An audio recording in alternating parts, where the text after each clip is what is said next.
This is the Meandering Maker M3 Junior. This is the newest design in my line, and this one has really been a long time coming. This is the culmination, I think, finally of finding the in-between size, in-between sort of the day ruck, river ruck, day pack river ruck like I've got, sort of a smaller day pack kind of deal, and the gigantic M3, which I designed to be a multi-day, even canoe trip kind of pack where you could put everything in it. You never ever run out of room.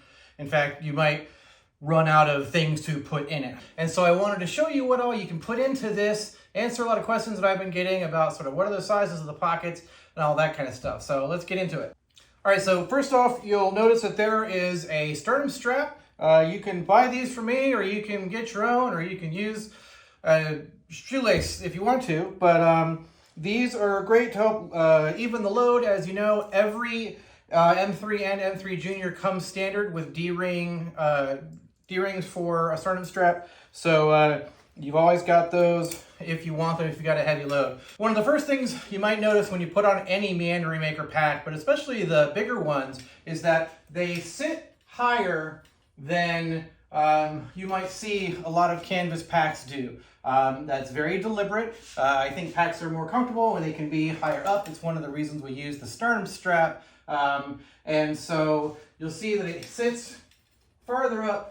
So the bottom of the pack is just about at my waistline. All right, first off, I've got an axe here. So there's an axe sleeve that's got 6 inches of play in it. So you can put just about any axe in here that you can think of. This doesn't have a big swell, but I put axes in here that have giant swells. So if you're carrying a big axe, you've got plenty of room right here, and the axe head will sit right down here on the front pocket. On either side of the axe sleeve are D-rings. There's 4 of them for hooking things like gloves. I always carry my GPS with me. So there's 4 of these, so you can clip all kinds of stuff on there. I always have a bunch of carabiners with me, so I can clip things there. You can clip things on the side of on the cordage, but those are really, really handy for just the stuff that you want, really easily accessible. On the bottom, I have lashed here I've got a wool blanket here. This is a woolly mammoth wool blanket. So you can carry just about anything on the bottom here. Got these nice thick bedroll straps. The first time you use these this is real thick leather. So the first time you use these, you might need to get in there with the back of a fork or something like that. I use my leather bone folder. But once you've got them through the first time, it's going to be easy to get them back in. There's 2 lashing tabs on the top as well, so you can also lash stuff to the top going through these guys. All right, let's talk about the outside. So the front pockets are 4 inches by 4 inches by 9 inches. I always keep in my front pocket my headlamp, in my Meandering Maker small possible pouch with some extra batteries, a first aid kit, and that's what I always leave in this front pouch on my 3-day pack, whatever, so that I always, especially my headlamp, I always want to know where that is. In the other front pouch, I've got, so there are some questions about this, about kind of cookware and canteens and that kind of thing. So actually in the front 4-inch pouch is my Pathfinder or my Self-Reliance Outfitters canteen and the cook cup that comes with it. You gotta jimmy it just a little bit here. Not too terrible.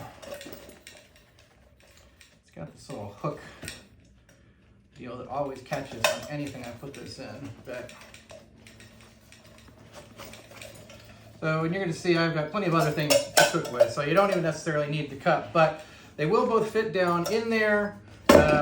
And ironically, this does not fit in the side pouch, but fits in the front pouch. So what's great about these is that though they collapse down to nothing, if you don't need them, they expand and you can just put so much stuff in there. And they close really easily. So on the sides, so on one side, on all my packs, by the way, on one side, the space behind one of the side pouches is open. So if instead of carrying it in the axe sleeve, you wanted to put your axe down on the side, you could do that and carry that. If you were on a canoe trip, you could put a canoe, or you could put a paddle down there, put a tennis racket through there, whatever you want. On the other side, it's sewn on the bottom for stuff that you don't want to fall through. So what I've got in here is the trusty old Boreal 21 saw. I put the plastic in first, one, so it doesn't open up, and two, so it doesn't get caught on the canvas. I've also got poles.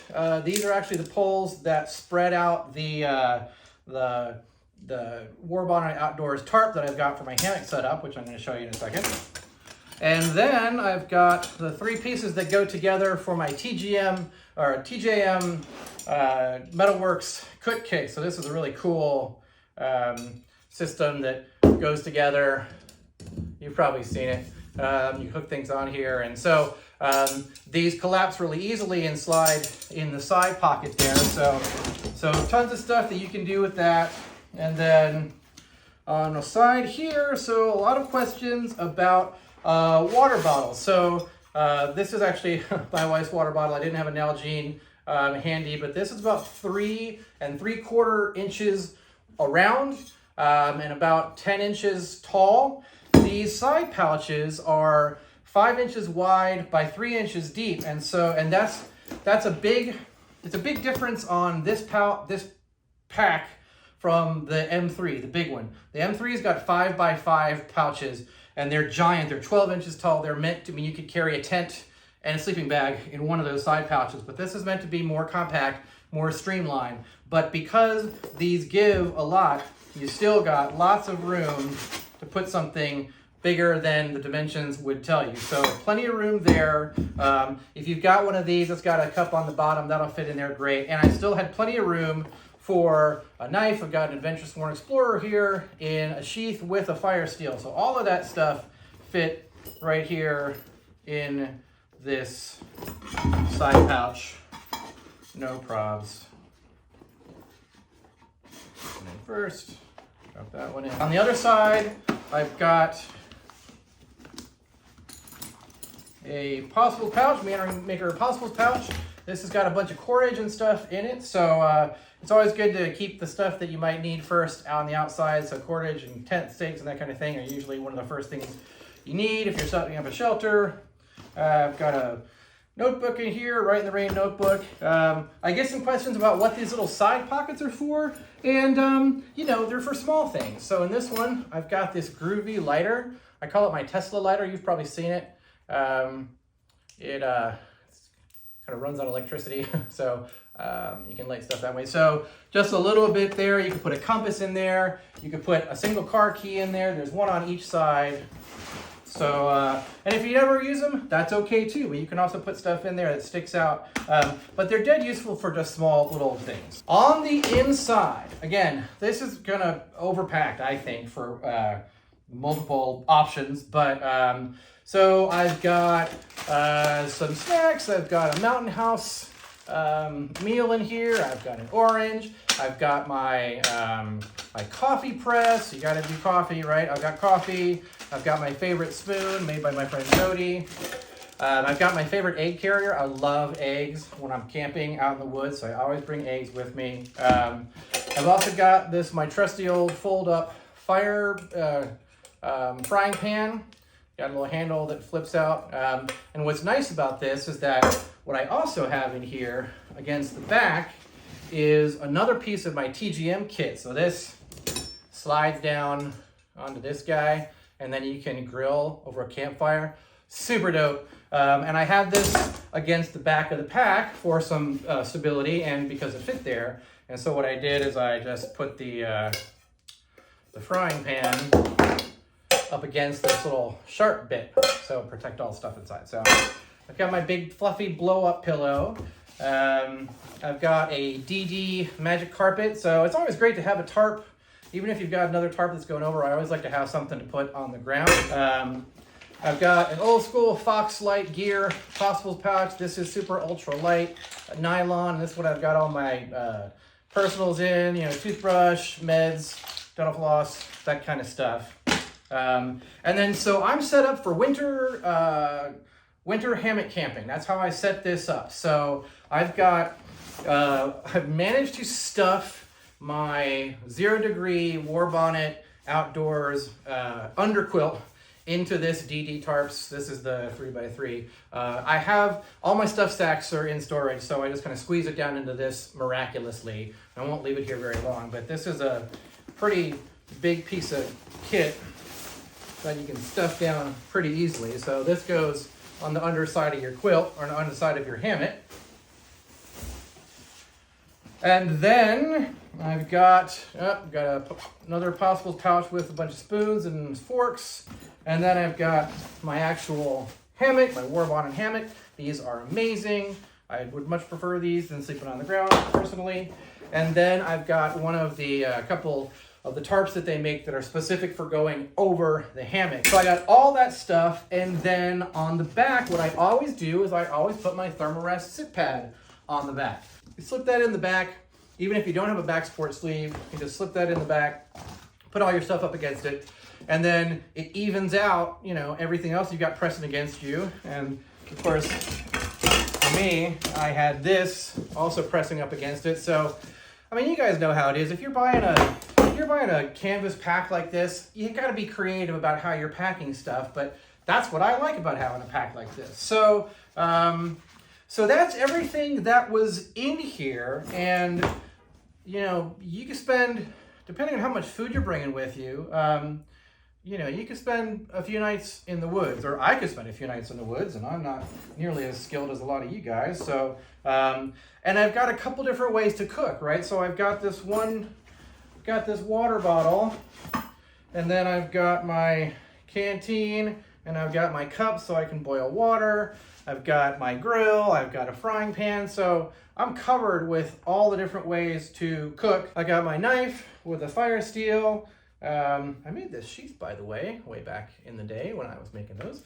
And I've got my axe, I've got my saw, so I can make fire. I can sleep comfortably and warm because I've got my wool blanket and my underquilt. So yeah, there you go. That's what you can get in this baby. I think that, you know, you'd never get all of these things into a day pack, into a, you know, 20-liter pack, but with some creativity. And I mean, again, this is more than I need. I don't really need the ground tarp. I don't need all this cooking stuff. I don't really need the poles for the tarp that goes over the hammock. I don't need, you know, 15 spoons. I don't necessarily need a frying pan. So there's a lot of ways to pare this down if you're a minimalist, but if you like to bring lots of stuff, you can definitely do that. And again, that's before you strap anything to the top. And you can also, and what I like to do, because you do have some extra room, even if this is full, is you can put stuff underneath. I'll do this with jackets and stuff, but you can also lash a blanket underneath here. I see a lot of guys do that with skins. So you'll have to tell me what you think, but I really am stoked about just this being just kind of the perfect size. It's really comfortable to carry. I'm kind of known, at least in my own mind, for these shoulder pads. They're 3/8 inch thick padding. Before I then put this like 2-3 millimeter thick glove leather on top of it. The straps themselves are the same super thick bridle as the straps. These are, you know, real pretty, I think anyway.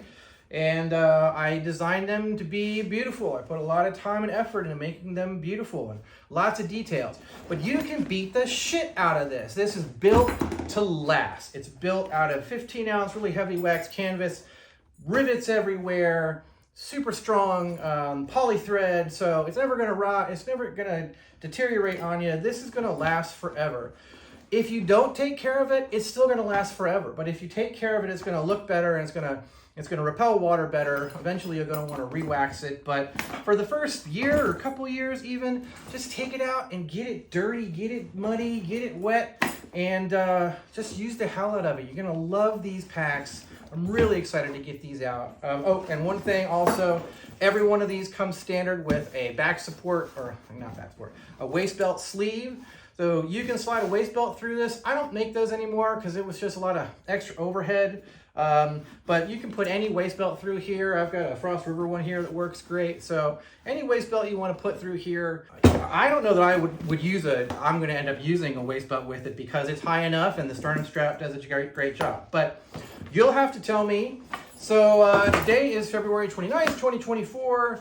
And 2 days from now, on March 2nd, Saturday at 6 p.m. Central Time, these are coming up for custom orders, which means you can choose your leather color, your canvas color. If you like the zipper pouches under the lid and on the inside and that back support sleeve, you can add that. You can add these beautiful Not All Who Wander Are Lost patches on here. So it's your chance to get exactly what you want, the color combinations you want, the features you want, and I mean, even on top of all this, imagine, if you've got a zipper pouch in the lid, which takes up the whole space here, another zipper pocket in the back, you've got even more places to put things. So you're going to go far in this pack, and I think you're really going to like it. I'm excited about it. So thanks for hanging in there with me, and I hope you are able to grab one. If you have any questions, I'm available anytime. Facebook, Instagram, Meandering Maker Outdoors with an S.com. You can email me there. You can fill out the contact form. Lots of ways to get hold of me. So if you have questions or you need anything, give me a shout. So I hope you guys like these. I'm really excited, and I'll see you in the next one.